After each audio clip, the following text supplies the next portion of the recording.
All right, folks, get those spoons ready, because today we're doing a deep dive into Harvard vegetable soup. Ooh, interesting.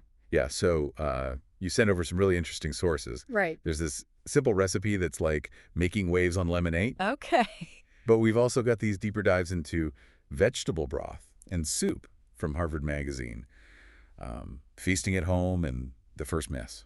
Wow. Covering all the bases. Yeah, but before we get to all the delicious details, we kind of have to ask, like, is this soup really a Harvard thing? Well, that's where things get interesting. It seems like we're dealing with kind of a culinary myth, Okay. that the internet just loves a good story. Okay. Our Harvard Magazine article, it actually features a Harvard alumna, Oh, wow. Teresa Chen, who happens to be a big soup enthusiast. Okay. But even SHE doesn't mention any official Harvard vegetable soup. So no secret society of soup-loving scholars hidden away in an Ivy League kitchen. Not that we know of. I gotta admit, I'm a little disappointed. Yeah. But it makes you wonder, like, why are we so quick to attribute simple recipes to these prestigious institutions? It's a fascinating phenomenon, isn't it? Yep. It's almost like there's this wish fulfillment involved. Okay. Like we want to believe that even the most accomplished people have this secret weapon, Right. this simple solution to unlock success. It's like a magic bullet. Yeah, and in this case, it's Harvard vegetable soup, Yeah. a recipe so basic it's almost mythical. Yeah, like we're all searching for that shortcut to a healthier, more fulfilling life. Right. But let's be honest, sometimes those shortcuts just lead to, like, bland, watery soup. Sure. And speaking of which, let's break down the actual recipe Oh, that's well. been going around on Lemonade.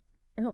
It's pretty bare bones. 100 grams each of onion, pumpkin, cabbage, and carrot. Mm. Simmered in water for 20 minutes. Okay. No salt, no pepper, no nothing. Yeah, the simplicity is striking. Yeah. There was one lemonade user who even suggested adding tomatoes to that base recipe. Oh. But you're right, it does make you wonder, can a soup that basic Yeah. truly be delicious? Right. And it's interesting to contrast this with the more elaborate broth recipes we see in Feasting at Home and The First Mess. yeah. They really emphasize caramelizing the vegetables for deeper flavor. Okay, so hold on a second. Are you saying that by just caramelizing the veggies, we can transform this basic broth into something spectacular? Well, caramelization is more than just browning. Okay. It's actually a chemical reaction called the Maillard reaction, Ooh. where the sugars and amino acids in the vegetables, they interact to create hundreds of new flavor compounds. So it's like unlocking a hidden dimension of taste. Exactly. I like it. Yeah. So we're not just adding sweetness. We're creating this whole symphony of, like, savory, sweet, and nutty notes. Exactly. Now, that's something I can get behind. Oh, right. But before we get too carried away with these, like, flavor fantasies, Right. let's talk about the health claims surrounding this so-called Harvard vegetable soup.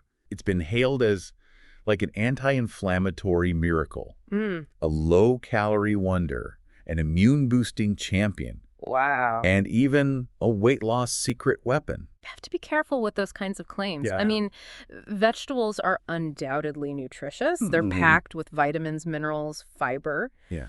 But it's unrealistic to expect a single soup to be a cure-all. Right, right. So we shouldn't just blindly believe everything we read online. I mean, it's great that you're looking at different sources, Right. but it's crucial to consider the methodology of those studies. Like what? Were they peer-reviewed? Okay. What was the sample size? Right. Was there a control group? Right, These are all important factors to consider before jumping to conclusions. right. Because a balanced diet and consulting with healthcare professionals are still, like, essential. Exactly. It's about taking a holistic approach to health rather than relying on, like, a single miracle food. Right. But, there is something to be said for the general health benefits of vegetable-rich soup. They're hydrating, they provide a good dose of fiber, Right. and they can be a great way to increase your vegetable intake. So maybe the Harvard vegetable soup isn't a magic potion, Right.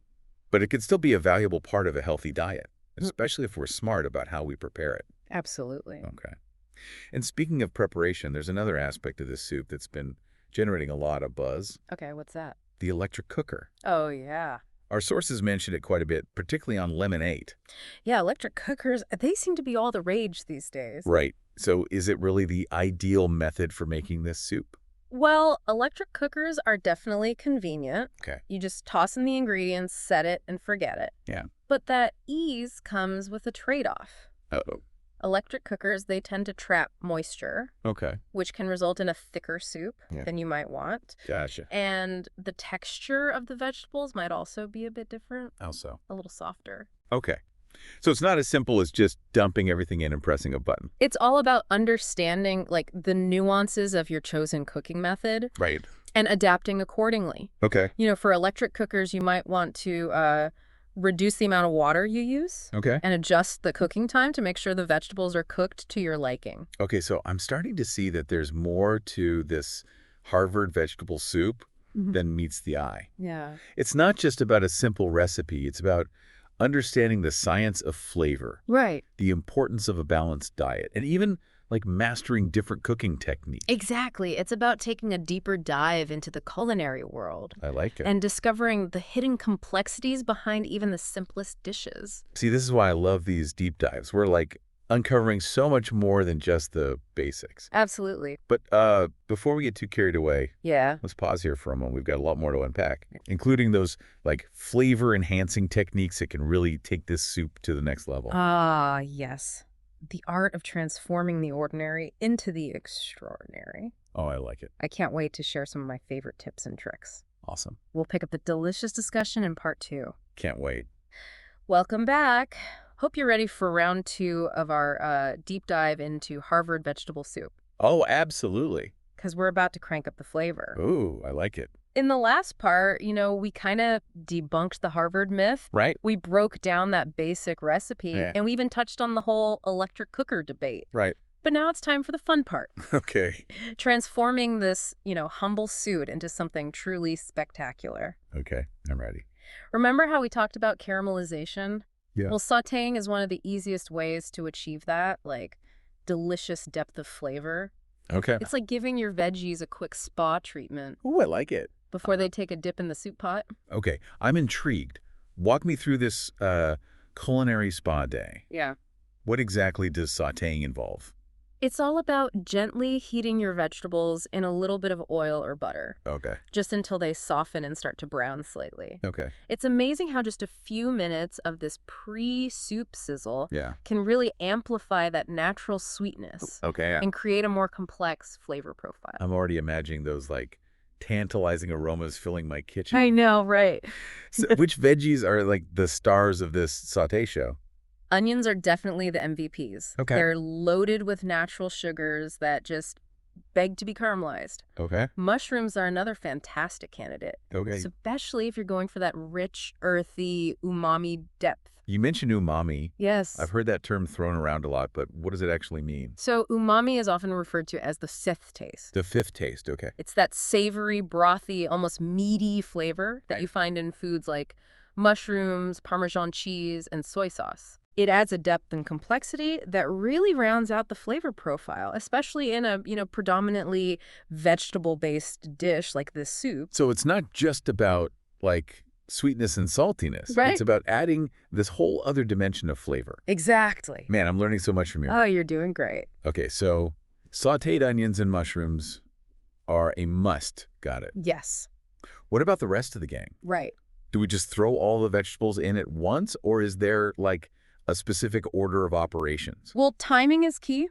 Oh. For example, root vegetables like carrots and potatoes, Right. they take a bit longer to cook. Oh. So it's best to add those earlier in the process. Gotcha. More delicate greens, on the other hand, can be added towards the end Okay. to preserve their vibrant color and texture. Makes sense. Yeah. Okay, so we've got our sauté game plan and our veggie timeline. Right. But what about those flavor-enhancing additions we talked about earlier? Right. The herbs, the spices, and all that jazz. Oh, yeah. When do those come into play? That's where the real artistry comes in. Okay. It's about building layers of flavor. Okay. Salt, of course, is your trusty sidekick, Okay. enhancing the natural sweetness of the vegetables and bringing everything into harmony. Salt, check. Right. What about those herbs and spices, though? Sorry. Do they go in at the beginning or at the end? It depends. Okay. Heartier herbs like thyme and bay leaves, Okay. they can handle a longer simmer, Okay. infusing their earthy goodness into the broth. Okay. More delicate herbs like basil and parsley, Okay. they're best added towards the end to preserve their fresh, bright flavors. Okay. Yeah, Wow, it's like conducting a symphony of flavor. that's a great way to put it. I'm remembering something from our sources, though. Okay. Feasting at home, Yeah. specifically mentions some ingredients to avoid. Ah, yes, those culinary villains. Right. While it might be tempting to toss every veggie scrap into your broth, Right. certain vegetables can turn rogue with prolonged simmering, Eh. imparting an unpleasant bitterness. All right, spill the beans. Which veggies should be exiled from our soup pot? The usual suspects are those strong-flavored cruciferous vegetables, Okay. kale, Brussels sprouts, cabbage, and their bitter brethren. Wow. They're much better suited for dishes where, their robust flavors can really shine. Okay, so no kale smoothies and no kale soup. Not in this case. It's a tough world out there for cruciferous veggies. It is. But seriously, thanks for the warning. Of course. I'd much rather not ruin, like, a perfectly good pot of soup with unintended bitterness. Yeah, nobody wants that. Speaking of ruining things, how do we avoid that dreaded salt overdose? Right, salt is powerful. Yeah. The key is to season gradually, tasting as you go. Okay. And here's a pro tip. All right. Salt tends to amplify as the soup simmers and reduces. So it's always better to underseason at the beginning and adjust at the end if needed. Got it. Season gradually, Yeah. taste often, Mm-hmm. and adjust at the end. Okay, I can handle that. All right. What about those vegetable scraps, though? Right. Our sources seem a little divided on whether to embrace them or toss them. Yeah, that's a great point. Yeah. Feasting at home is all about those thrifty scraps. Right. While the first miss argues for whole veggies only, Right. there are valid arguments on both sides. Okay. Using scraps can minimize waste and infuse your broth with additional nutrients. Right. But some scraps can impart unwanted flavors. So it's like culinary judgment call. Exactly. Okay. If you're all about efficiency and don't mind a slightly more rustic flavor, Yeah. then by all means embrace those scraps. Okay. But if you're striving for a pristine, perfectly balanced broth, Right. sticking to whole vegetables might be the way to go. Okay, so we've covered sautéing, seasoning, scraps. Right. Is there anything else we need to know about flavor before we move on? One last tip. Okay. Don't be afraid to experiment. Okay. Think beyond the typical vegetable suspects. Right. Roasted butternut squash can add a touch of sweetness. Okay. Lentils or barley can bring heartiness and protein. Right. A splash of citrus can brighten things up. Yeah. The possibilities are endless. I love it. Yeah. Okay. I am officially craving a bowl of this, like, souped up Harvard creation. Yeah, no, me too. Brimming with all those amazing flavors. It's going to be good. But before I grab my cutting board and get chopping, Right. let's take a quick breather Okay. and recap everything we've learned so far. Sounds good. We'll be back in just a moment with the final part of our Harvard vegetable soup deep dive. Yeah. All right, welcome back, soup enthusiasts. We've explored the origins of Harvard vegetable soup. Right. We tackled that basic recipe, and we even unearthed some, like, expert-level flavor hacks. We did. But now I kind of want to get philosophical for a moment. Okay. Like, what does it even mean for a soup to be Harvard-worthy? That's a great question. Yeah, is it all just hype, or is there, like, something more to it? It's easy to dismiss it as just another internet fad. Yeah. But I think there's a reason this particular soup has kind of captured the collective imagination. Yeah, it's not like every simple recipe gets crowned with an Ivy League name, right? Exactly. What's so special about this one? Well, for one thing, there's that undeniable power of a good story. Huh? That idea that, like, a prestigious institution like Harvard Right. might have this secret recipe for simple, healthy, and delicious soup. Yeah. It's incredibly appealing. Right. It plays into our desire for, like, both simplicity and the excellence. Like, we want to believe that there's this easy path to a better life, even if it's just through a bowl of soup. Right, exactly. And then there's the role of social media, Yes. which is, like, amplified this story and created a sense of community around the recipe. People are sharing their experiences, their variations, even photos of their Harvard vegetable soup creations. It's, like, become a cultural phenomenon. It really has. But, beyond the hype and the, like, Harvard halo effect, Right. I think there's something genuinely intriguing about these soups' minimalist nature. I agree. It challenges our assumptions about what makes a dish, like, delicious and satisfying. Absolutely. Yeah. The lack of elaborate ingredients, Right. complicated techniques. Yeah. It forces us to focus on, like, the essence of the vegetables themselves, Okay. their natural flavors and textures. Yeah. It's a reminder that sometimes the simplest things are the most satisfying. It's true. And in a world that's constantly like bombarding us with these complex recipes and fancy ingredients, that message like really resonates. It does. But here's the thing. Okay. While I appreciate the simplicity of like the core recipe, Yeah. I can't help but wonder if it's like living up to its Harvard aspirations. Is it actually delicious? Right. Or is it just a bland bowl of boiled vegetables? That's where the power of customization comes in, Okay. as we discussed in the previous parts.